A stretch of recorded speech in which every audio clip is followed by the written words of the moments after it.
Family escapes bills and debt in a budget DIY tiny house. The school bus. I'm seeing a lot more of these also. School buses. I've even seen them for sale on Redfin, like as the house. I've seen it. Whoa.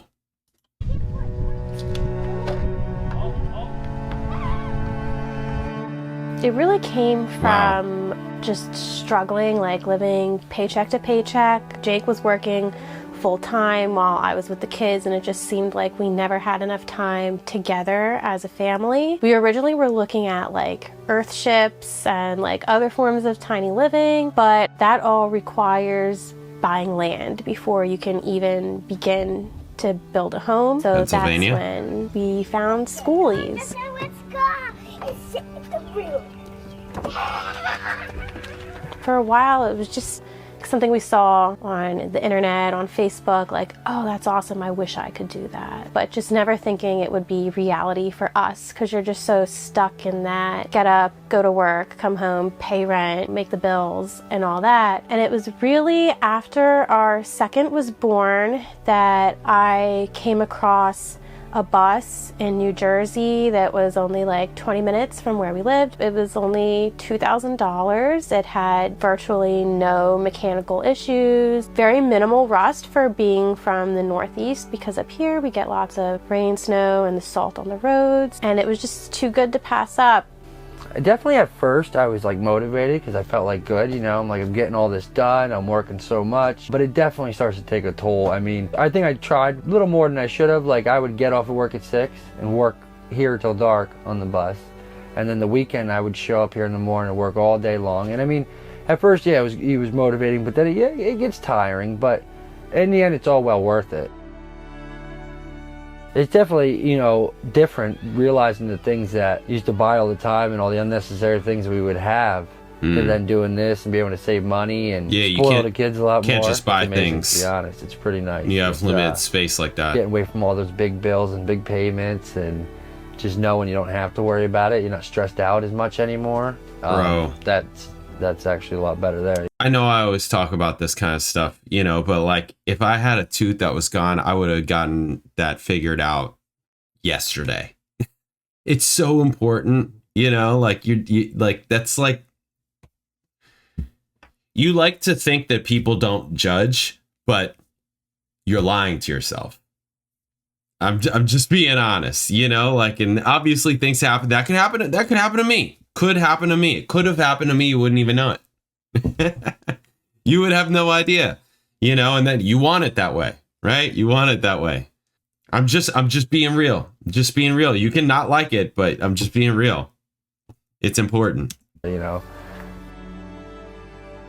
It was about a year and a half that it took us so something happened while he was something working happened, obviously. So we knew it was going to take a lot of our money that otherwise would have been going to rent, electric, all that. And we got lucky enough that Jake's boss let us keep the bus on the farm that he worked at. Since moving in the bus, it has been a huge relief to finally just have somewhere to call our own home and not owe anybody for it. Do they move? Do they drive around, or it just sits?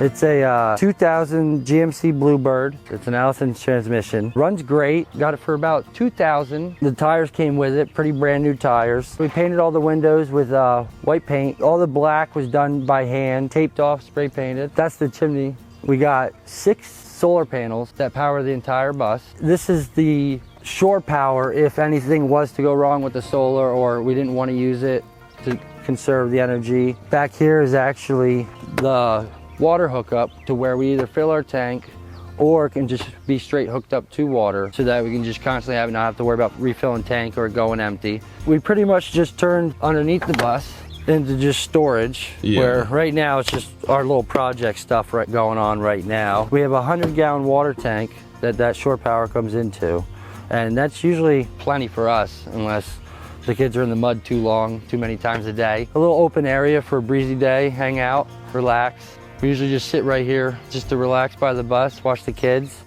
So this is the inside of our home / project, I would say.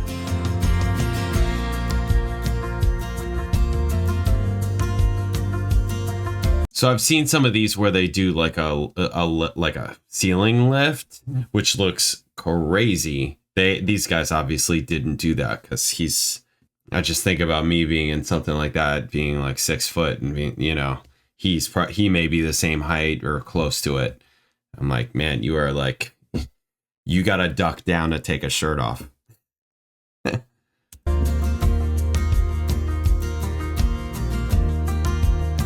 I mean, it looks nice and cozy, right? This is a wood. wall we built out of vintage. Okay, so they don't soda drive crates. And we like put the back on this way so that we could put hooks and hang keys, masks, jackets. And then the bottom has like the bottle holes. So that's where we stuff all the kids' shoes. We really like plants, so we just kind of have plants everywhere. These are like air plants and moss. This is kind of like the little kitty corner. They have a bed and their litter box, food, water. Jake likes to hunt, so we have some deer skulls that we hang our bags on and just make it look nice. This is where we keep our electronics. This is our super old Bose stereo that we use for music. This is our internet. It's like wireless, it just needs to be charged. So with this, we can have internet anywhere we go. It's really great. This is where we keep like our kindling for the stove. It's a cubic mini grizzly. It worked really well this winter. This is our fireball. So like if it ever comes into contact with flame, it explodes and puts the fire out. So it's super helpful to have. Whoa. Hopefully we never heard of Probably that. one of my favorite parts about the living room, the TV. Never which is heard of hooked on that. just Wow. through the studs of the wall. Another favorite part is the plants. I do like plants. It's pretty much what I focus on all the time. We've had this cabinet for like ever. I painted it green, it was blue. We've had it in like all of our past houses. I just love it, and it was such a perfect size for a bus. This is where we keep all the kids' toys. This is our couch. It's from Home Reserve, and you can get like all different sizes. So I knew I wanted this couch, so we built everything else first with the dimensions in mind, and we got really lucky, just fit perfect. It holds for storage as well. So in the storage you have all puzzles and games and anything you really want to fit in here. It really helps having that extra space. This is one of our skylights. This one does not open. The back one is a hatch. I'm really happy we did them because I love the light, and especially for Jake, it gives him a place to stand where he doesn't feel like cramped. This is like right. the That's what I'm saying. homeschool corner. It has like books, again, more of these baskets, and just like shelves on the wall. Everything like being stacked is what keeps me sane. And this is actually, we painted this with magnetic paint first, so it's magnetic also, and it's a chalkboard. Of course, we have to have this school bus toy.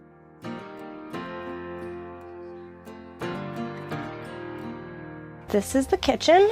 It's mostly IKEA. I love the sink. It's not like huge, but it's a perfect size, and I can still give my youngest a bath nice. in it, which is great. It's super crowded, but functional. We had like a really small space to work with, so we have a 2-burner propane stovetop, which is thinking about when we used to give our kid a bath in the tub and how long that lasted, and then I'm thinking about her smallest kid, and I'm like, wasn't that kid walking?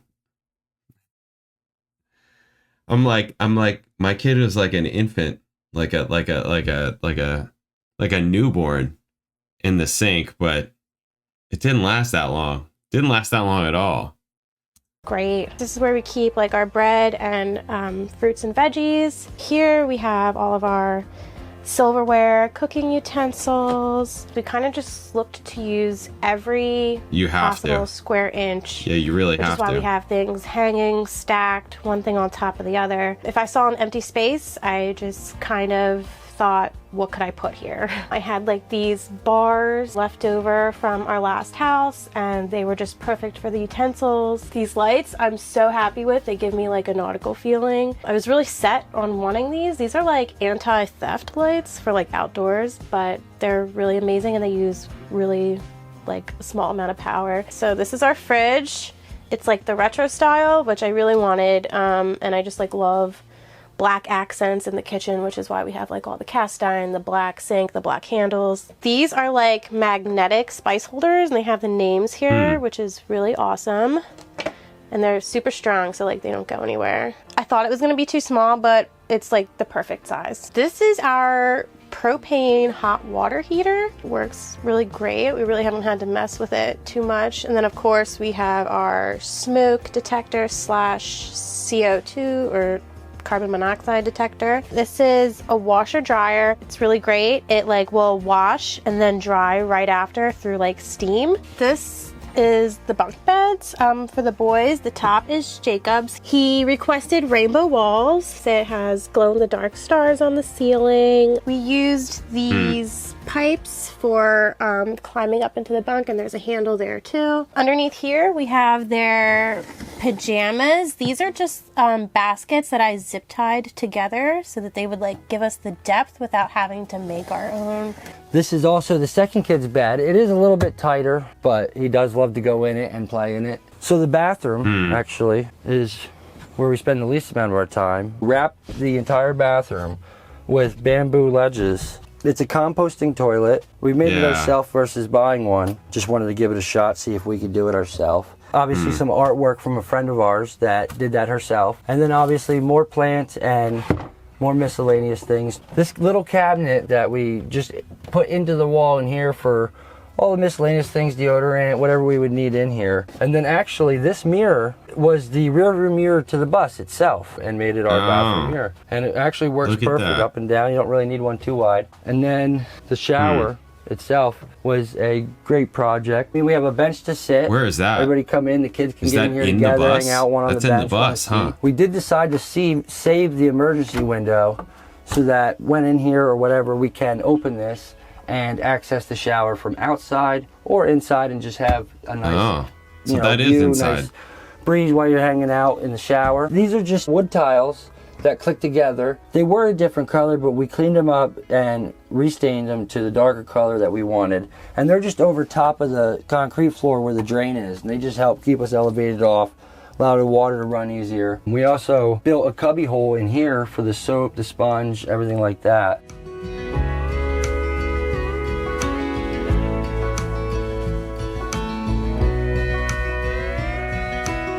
This is like a woven curtain, so it closes and then it opens.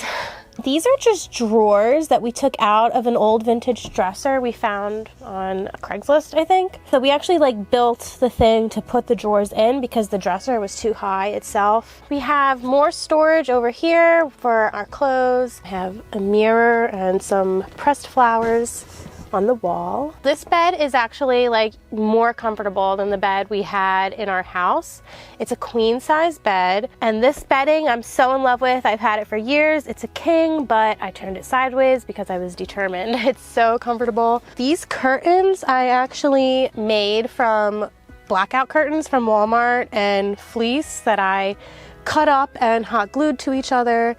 And then the straps are just placemats that I cut up and put Velcro on the bottom to hold them up. I made these side panels. I just glued preserved moss to them. This big empty space is where our mini split is set to go. It'll be a backup heat source in the winter and like a fan and air conditioner in the summertime, and it will be fully run off of our solar system. Yeah, so I was going to ask how long they've been in there. With more of the same kind of baskets where we locked them up. We have some storage up here with some extra backup items, as well as our canned food, rice, beans, packages, kids' snacks, anything like that. And then also the kids' laundry, their clothes. And we just built the doors ourselves. It's like a weave type of material, but it works perfect. So this is the electrical closet. We have 4 lithium-ion batteries that charge up and power the whole entire bus with our inverter and solar charge controller. And then for safety reasons or anything, if anything was to happen, we have this fireball in here. When it comes to any contact with I've never heard of these fire, things heat like that, it'll explode, pretty much extinguishing any issue in here. But now, hopefully there would be no electrical issue that would cause anything like that. I've never heard of those things. What is up with those? And they explode? I mean, how big is the explosion? And before I even got to that, I was wondering, I was like, it seems as though they're not moving. They're just stationary, which I would probably, if I were to ever do something like that, I would probably try and be stationary also. And I would create more outdoor spaces. That's what I would do. I would maybe like have an outdoor kitchen as opposed to having the kitchen inside, especially with 2 kids. Those bunks are going to get tiny real fast, especially that lower one. And you're going to have to figure that out. So this is not a long-term situation to me. I mean, you could do it for maybe a few years or whatever, but like this is not going to last. But I was wondering about where they're keeping those batteries. You know, those lithium batteries, they do explode. Like they're not super, you know, they got warnings all over them. And I would hate for that to happen, especially it's probably right next to the kids' bunks anyways. And I would not expect an explosion ball or whatever that is. What the heck is that? I need to look these up. Contact with, you know, a spark, safety reasons or anything. If anything was to happen, we have this fireball in here. Fireball. Of course, it's all going to be whiskey. It's going to be Pitbull and whiskey, of course. Fireball extinguisher. All right, that's what I'm talking about. Let's see. I want to see fireball extinguisher.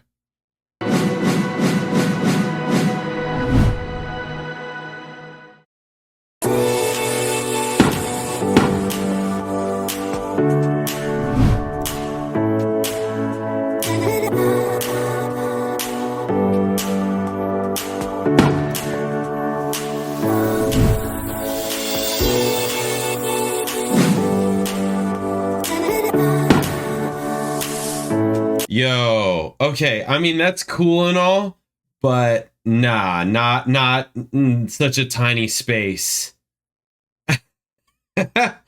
Yeah, that's yeah, no, oh God, that's, I mean, maybe this is the best of the worst options, but this is, woo, I don't know about that. You're gonna be in a tiny space and it's just gonna pop like that. You see how it just blew out? And they had 2. They had one in that tiny closet, which I guarantee you is right next to those kids. And then the other one, I mean, you're in a bus, even if it's on the other side, it's still right near everybody. It's a tiny space. And then the other one by the stove. Oh God. That's just,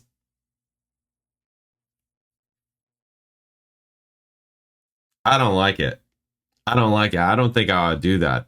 That's woo-wee. Wow. I'd never seen them before. I had no idea that this was a product. This was a thing.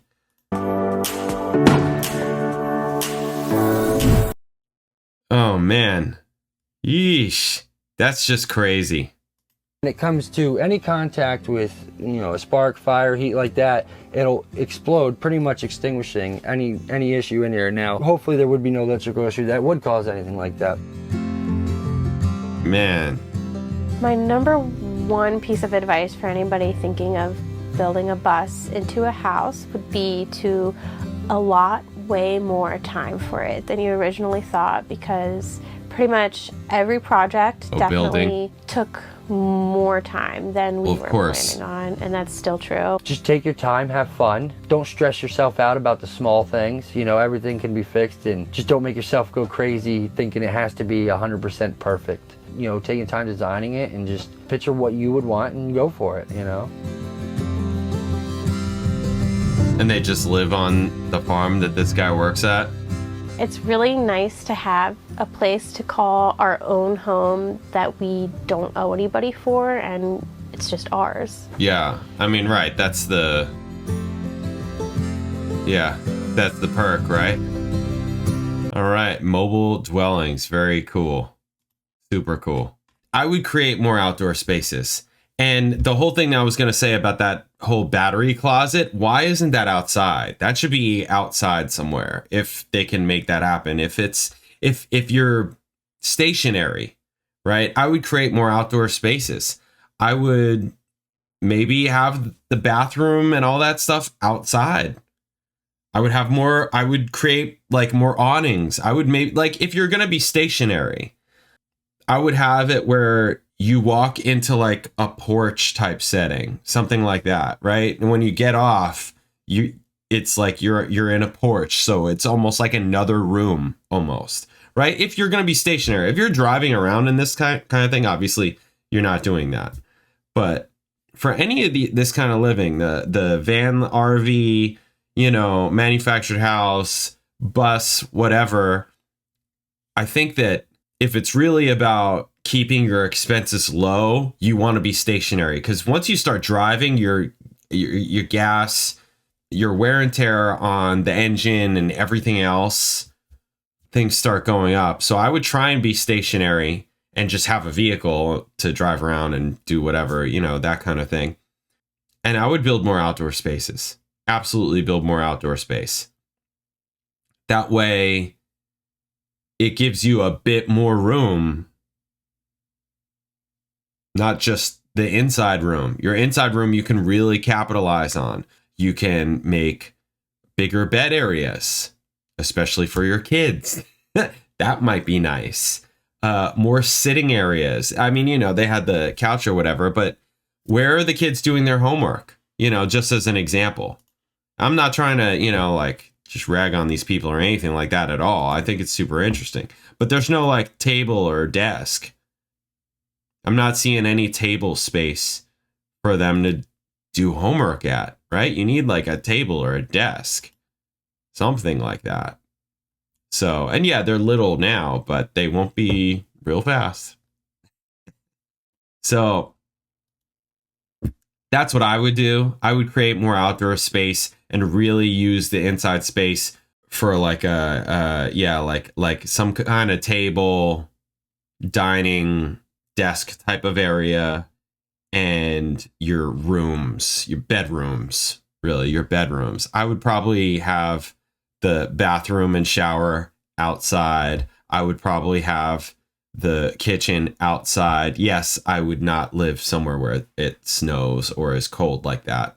Or I would at least try and have some type of, I don't know, something where you'd have some type of, it could be in some kind of space. Like I said, like a porch, something where even maybe you can have some type of heater in there, another stove heater or something like that. Yeah, just to have more room, because it's not a lot of room.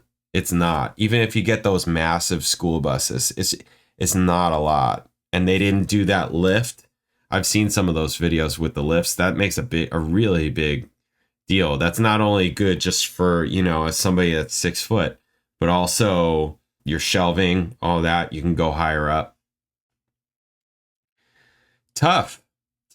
Interesting. Okay, so RV, school bus, we saw a box truck conversion, manufactured house, car, van, SUV type of situation.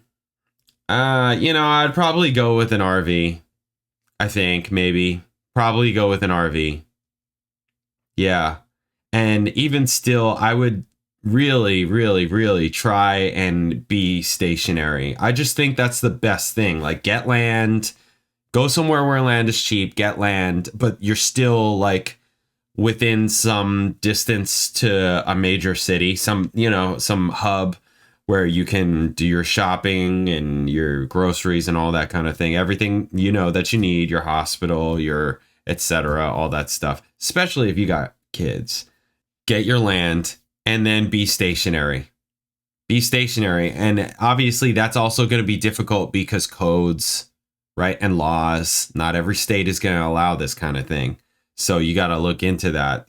Arizona is obviously a big spot for that. There are many other areas, Texas, many other areas. But, you got to really pay attention to all that. But that's what I would do. I would probably get an RV. I would probably move to Arizona, get an RV, buy a cheap RV, and there's a ton of them out there, right? A ton of cheap RVs out there. Stick it on the land, get maybe two, maybe two, and start building out outdoor spaces. Maybe connect them with a roof in some way, have the middle be like some kitchen area or some, just an outdoor eating area or whatever, just different things like that, and combine it indoor outdoor so that it's more of a piece of property as opposed to like the house, because it's not a house, that way you're outside more, which I think is a huge plus. Yeah, you'd have to do something like that in order to make it more of a long-term type of situation, because if it's just that, they're not going to be able to do that forever. That's going to be really hard, especially with the kids. I just see that as like really hard and, maybe not ideal for the kids long term.